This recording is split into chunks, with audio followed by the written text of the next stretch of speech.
Hello and welcome to Financially Speaking. I am Logan Waller from Buska Retirement Solutions.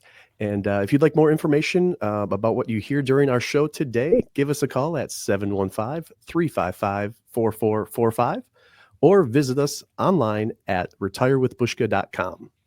And while at the website, click on the radio page to check our past shows and to subscribe to our program on Apple Podcasts, Spotify, or even Amazon Music. I think one of the trickiest parts of retirement planning is determining how long your savings need to last. After all, while healthy habits can play a role in longevity, no one can predict exactly how long they're going to live. Many financial service professionals advise their clients to plan for a lifespan of about 95 years to help prevent running out of money in retirement. And according to a U.S. News and World Report article, should retirees still plan for 95?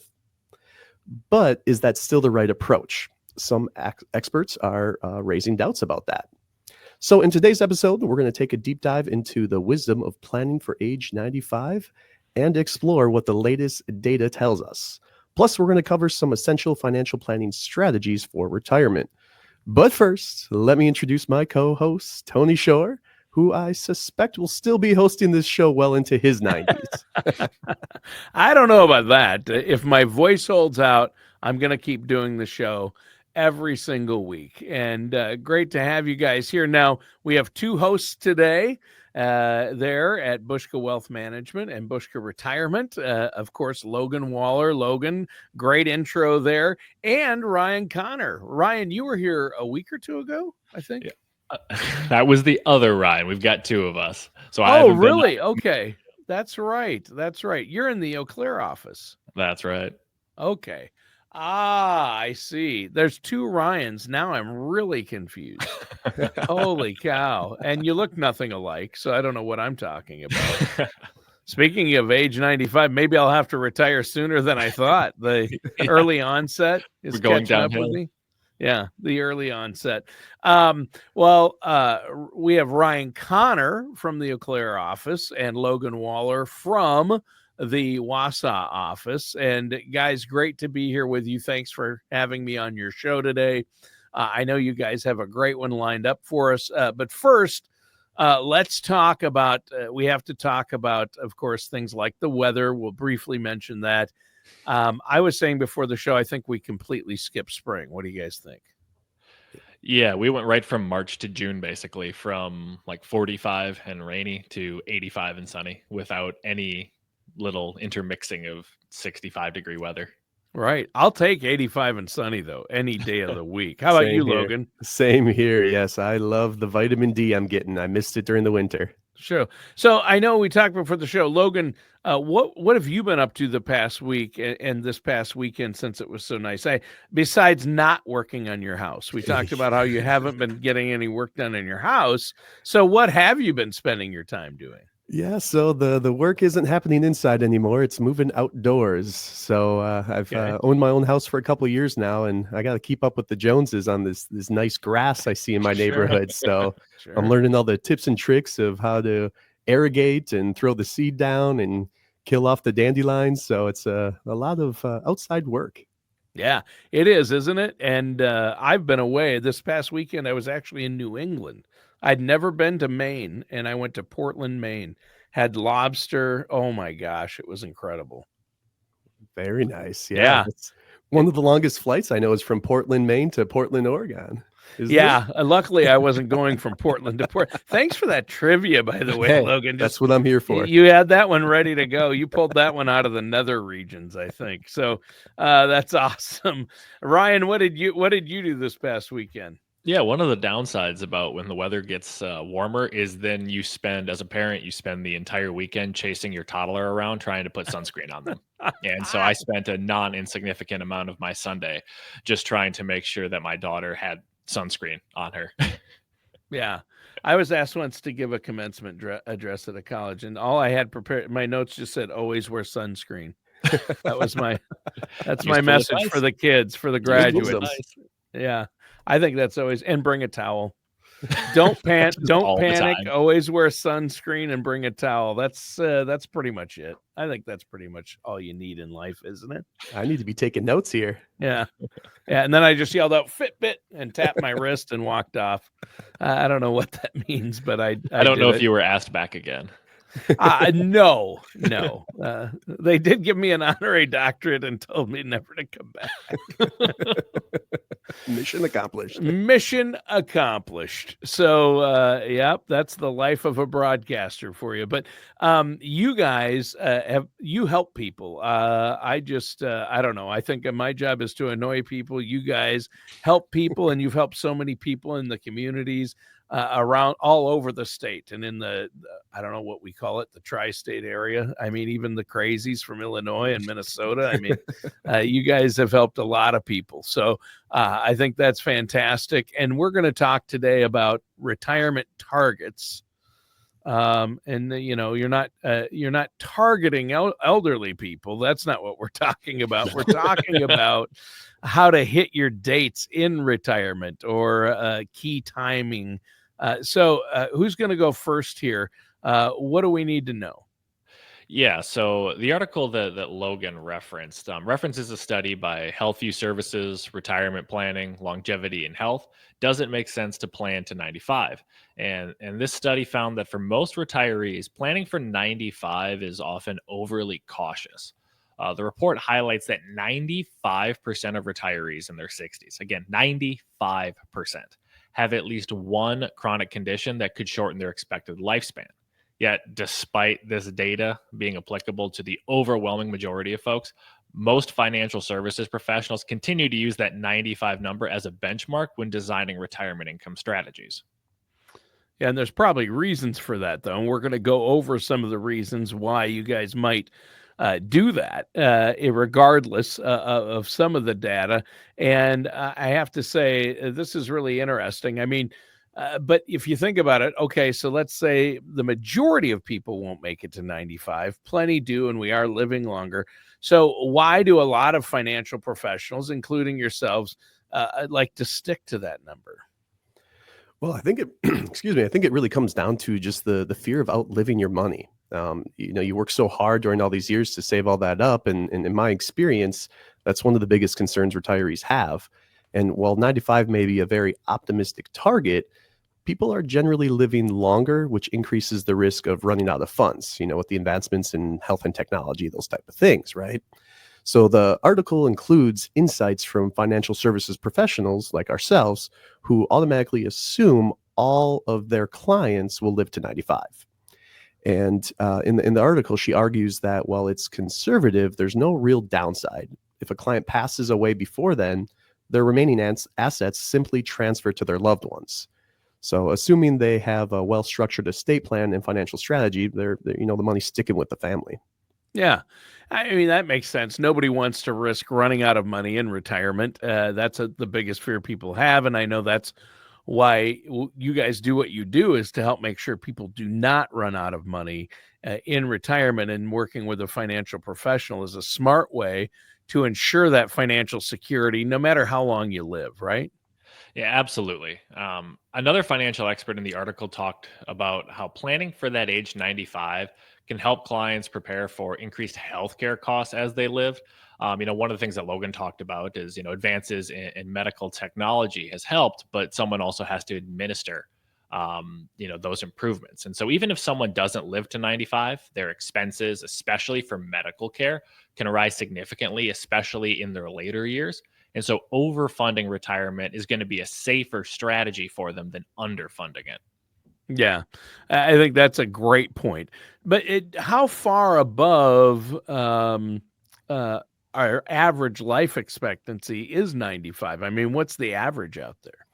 Yeah, so according to HealthView's data, a 65-year-old woman today has an average lifespan expectancy of 90, while the 65-year-old man can expect to live until about 88 years old. So some financial professionals believe that using 95 as a planning target is excessive. One advisor quoted in the article noted that over 20 years in the industry, he's only had one client live past 90. That kind of experience leads some advisors to believe that planning for 95 isn't necessary for most people. Yeah, I think that's rare, though. I mean, of the advisors I've talked to, yourselves, um, Sue Cole, everyone there, Kaylee, and other advisors around the country, when we go to these financial conferences, I think having only one client live past 90 is that may be a bit of a stretch. I mean, my grandfather lived to 101, and he was active up until about 3 months before he passed. He was camping, by the way. Wow. He drove until he was age 100. He drove himself. Wow. So yeah. So but people, I think more and more people are living longer. I mean, most of us might not hit 95, but longevity is increasing, right? Yeah, it absolutely is. According to a Pew Research Foundation study, the U.S. centenarian population is projected to quadruple over the course of the next 30 years. So the number of Americans reaching 100 years old is expected to quadruple over the course of that time frame, from around 100,000 today to over 420,000 by 2054. But even though 420,000 sounds like a lot, keep in mind that by 2050, the total population of Americans aged 65 and older will be over 82 million. That does mean that most people won't hit 95, but some will. And having a financial strategy that accounts for both possibilities is key. Now, personally, I don't think there's a major downside to structuring your financial plan for the possibility of reaching that age. If you don't, your funds will go to your heirs as you wished. And if you do and your finances fall short, that is a much more serious problem. It's very difficult to go back to work at age 95. That's true. And of course, you never know what will change technology. Or in my case, maybe they'll outlaw pizza and I will make it to 95. I think that's the only way it's going to happen for me, is if pizza becomes illegal and I can't get it anymore. Otherwise, as long as that pizza buffet's open, I'm Yeah, like, live an extra year or eat an entire pizza by myself. I'm going with, I'm eating the pizza. I'm eating the pizza. Yeah. Yeah. So as financial professionals, how do you deal with this increasing life expectancy in terms of helping your clients and people you meet with project out their future incomes? I assume that affects it, right? Yeah, and going off that pizza outlaw, I think they need to do that for sweets for me too. Those that night are catching up, but Yeah, I don't have a problem with sweets. For me, it's just all about pizza. That's pretty much it. But yeah, I mean, there's three certainties in life. That's death, taxes, and pizza for me. Right? well, when we sit down with people, we want to look at it and ask different questions to project and see if there's a longer lifespan in that financial planning needs. So, and that depends on various factors. So, for instance, individuals with a history of longevity in their family, so like you, Tony, and have a good health routine. So, unlike you, Tony, um, Logan, shots fired. Shots fired. Hey, Oh wait, I'm I with brought ya. it. I brought it up myself. I guess I can't. But with Fine. that, asking those questions that we have, we can see if there's a greater likelihood of reaching 100. And in such cases, financial service professionals should consider running multiple projections with different age scenarios, just to give clients that comprehensive understanding of all the different possible outcomes that they could have. So you might have sufficient funds until 90, but beyond that, things could get tight. So the article also notes that many financial planning software programs struggle to accurately model expenses as clients age, making working with a financial services professional all the more important. In my experience, nearly everyone experiences this transition. No significant medical concerns, life is good, but spending patterns shift. The lull in expenses can extend the longevity of that retirement plan. Yeah, and it's true. So you really don't want your retirement to derail because of lack of planning or proper planning. So make sure you run those scenarios with a financial professional. And we should probably take a quick moment right now to take a quick break to talk about that. I know you run reports for people. You're offering some no charge, no obligation consultations for our listeners out there. How do they get a hold of you to set that up so they can get a financial plan in place or get a second opinion on where they're at? Yeah, so the listeners can visit our website at retirewithbuska, buska.com, or give our office a call at 715-355-4444. 888-848-4545. And we'd be happy to discuss and answer your questions and address concerns about retirement targets, broader retirement goals, or any other part of the financial strategy. Again, it's our goal to help you prepare and execute a plan for the retirement that you've worked so hard for. Yeah, that's what it's all about. And really, in order to sleep well at night, especially with things like market volatility going on and uncertainty, you need to have a plan in place. And that's where you guys come in. And we're talking a little bit about that today with retirement targets. And we kick things off by debating whether planning for a 95-year lifespan is a solid strategy, and to avoid running out of money in retirement. It's been a great conversation. So what's next? So let's keep building on today's theme, securing your retirement finances. Up next, we're diving into some key retirement planning strategies. So another article here by Bankrate. It's titled Retirement Planning Checklist, 5 Key Steps to Being Financially Prepared, is a really fantastic resource. It goes into the first step, defining your retirement savings goal. To do this, ask yourself some big picture questions. What's your dream retirement lifestyle? How will you make the most of your free time? Many financial services professionals suggest aiming for about 80% of your pre-retirement income to sustain your lifestyle after you stop working. That said, this rule doesn't apply universally. If your dream retirement includes world travel, fine dining, and 5-star hotels, 80% may not be enough. On the other hand, though, if you envision a quiet life tending to your garden at home that's already paid off, with the occasional trip to different locations, 80% may be more sufficient in your planning. So as we look at this, one key to success is making sure you have a plan that fits your specific needs. Start by visualizing what your daily life in retirement will look like. Will you need a car? Do you plan on downsizing to an area with public transportation? Will you dine out frequently or cook most of your meals at home? Answering these important questions will help you determine your monthly expenses. And at the end of the day, I think your retirement strategy should be as unique as you are. Retirement will be a wonderful adventure, and we'll do it together. Right? Am That's I right? right. That's what we're talking about today, making your retirement a wonderful adventure. I think that's great, Logan. And just like retirement plans, personal preferences are unique, though, aren't they, Ryan? Yeah, and the next step on your checklist is calculating how much money you'll need to last through that retirement, which is going to depend a lot on those personal preferences that you have. So once you've set that target, you want to use your current income and expenses to project those future financial needs. Like we talked about, though, it's also important to consider how your lifestyle might change. In addition to that, it's important to consider inflation, when making these projections. Prices on everyday items will continue to rise over time, even in relatively stable financial conditions. So ensuring that your savings grow at a pace that keeps up with inflation is going to be very crucial. There's also a general withdrawal rule. It's called the 4% rule, which suggests that withdrawing 4% of your savings annually in retirement can be a sustainable approach. It's important to note, though, that this is not by any means a one-size-fits-all solution. It's a very generalized rule. Some may need to withdraw more, some may need less, others may need more at certain times and less at others.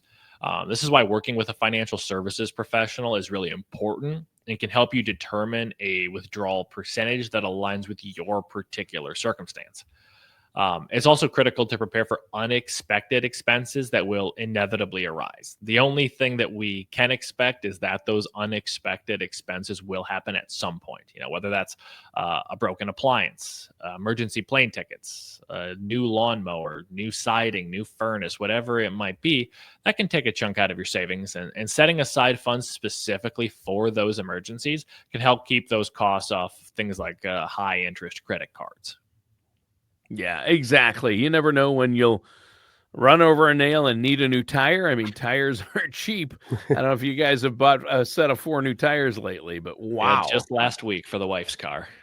Yeah, and I bet it was more than you expected, wasn't it? It definitely was.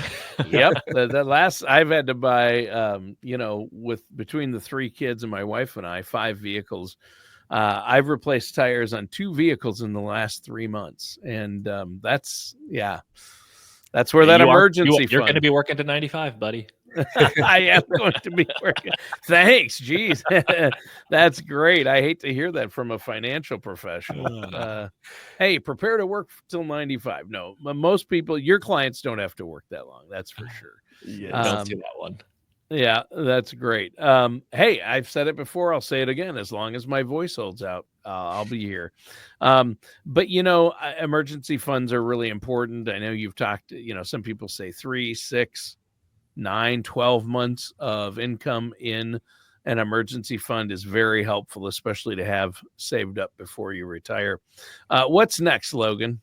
Yeah, and just going off of that, it's important to have that emergency fund, usually sitting in that bank account, and hopefully we're getting some high yields there. But those unexpected expenses can do more than just hurt that wallet or that bank account.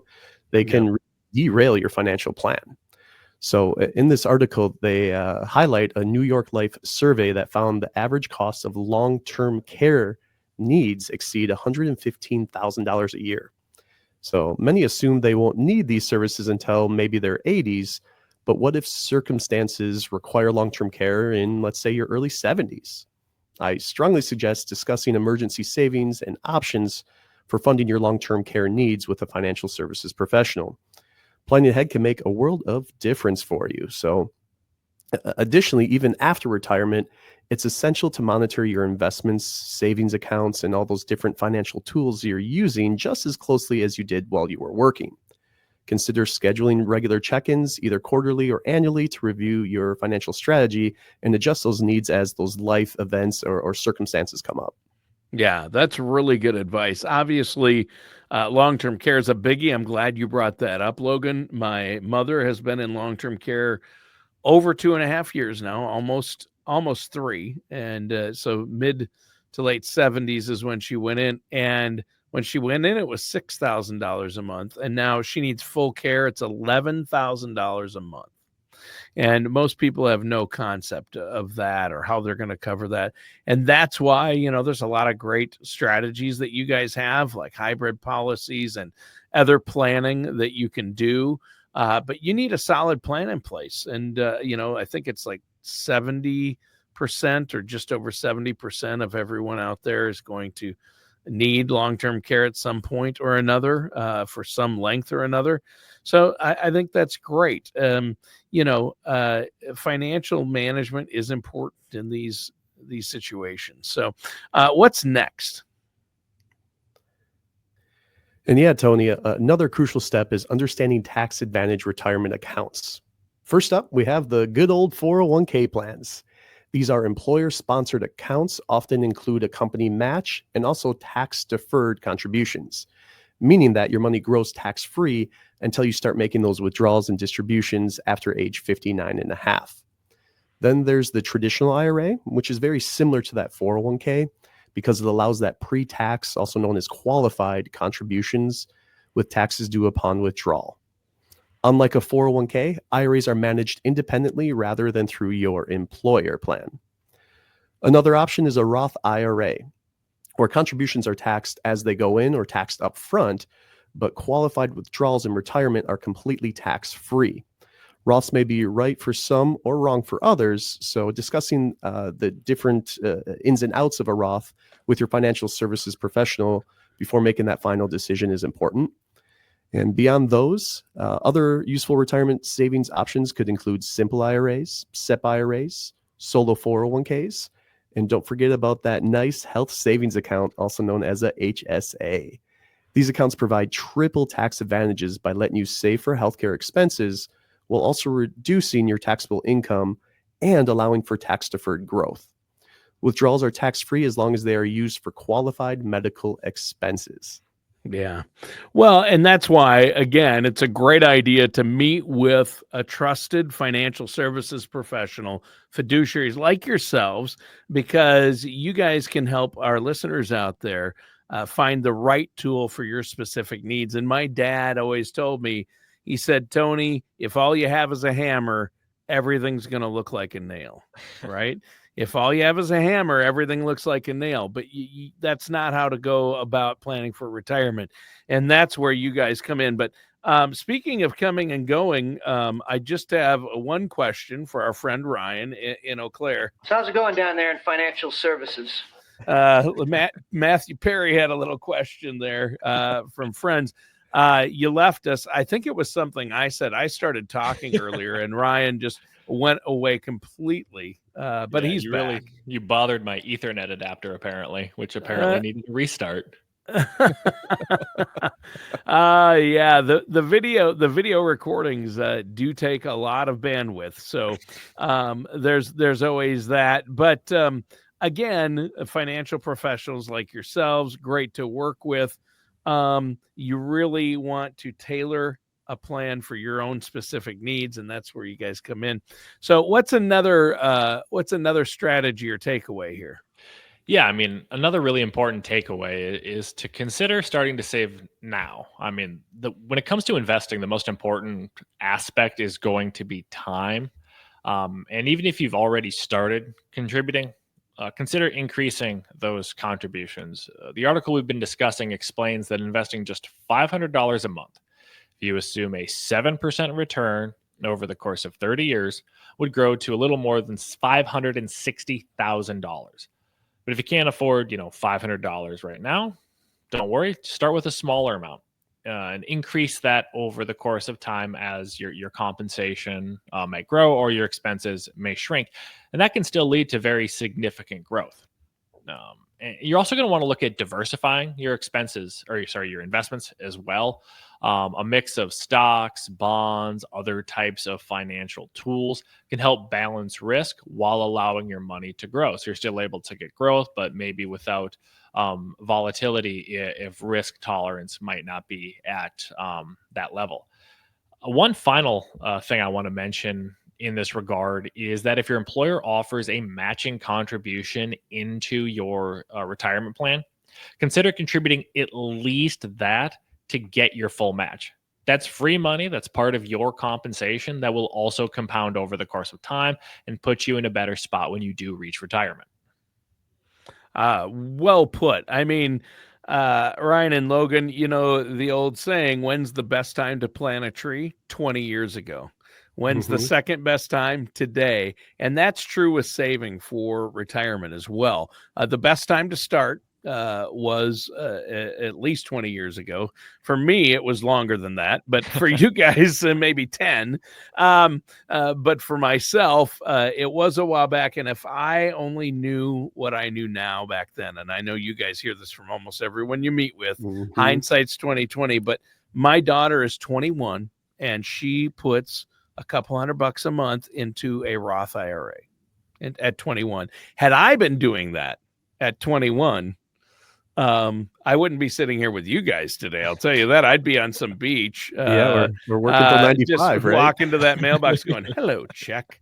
But no, seriously. And you guys would just be managing it for me. But the thing is, it's never too early to start or too late. The key is to save, right? That's the key here. That's correct. Yeah. Absolutely. Well, hey, we're almost out of time for today's show. It flew by. But before we go, Logan, I'm going to pick you. You're the lucky winner today. For our listeners out there, let them know how they can get a hold of you. You guys are both offering a no charge, no obligation consultation. I know you love hearing from our listeners and viewers. How can they get a hold of you? Yeah, two big ways. In today's society, it's either by phone, calling us at 715-355-4445, or going out to our website, retirewithbuska.com. And as Ryan referenced before, buska.com. Or even checking out some of our radio shows on different streaming platforms like Apple Podcasts, Spotify, and Amazon Music. All right. Well, yeah, that's great. The podcast is available everywhere. They can check out the video podcast on YouTube. I mean, that's why we have you guys here for eye candy. Everyone knows I'm the brains and you guys are the eye candy, or maybe it's the reverse. I Yeah. can never keep it straight. Great show today, guys. Listeners, that does it for today's episode of Financially Speaking with our hosts, Logan Waller and Ryan Connor.